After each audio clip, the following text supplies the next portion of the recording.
বন্ধুরা, তোমাদেরকে দেখাবো একটা মজার জিনিস। আমার শ্বশুরমশাই আমার বর গেলেই এত এত জিনিস পাঠিয়ে দেয়, ঘরে লাগার জন্যই অবশ্য।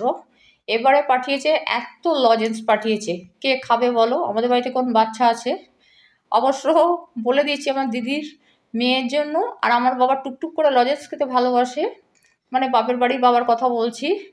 নিয়ে চলে যাব 2 প্যাকেট, এখানে থাকবে। একটা একটা করে খাবো কি খাবো না এভাবে। বন্ধুরা, তোমরা হয়তো হাসবে। আমার শ্বশুর মশাই আমার বরের হাত দিয়ে গিয়ে, বললাম না আমি বাপের বাড়িতে ছিলাম আর আমার বর গেছিল শ্বশুরমশাইয়ের কাছে। দেখো কত রকমের লজেন্স পাঠিয়ে দিয়েছে।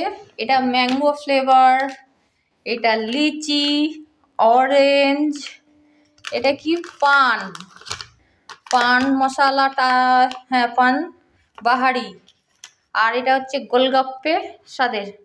এত রকম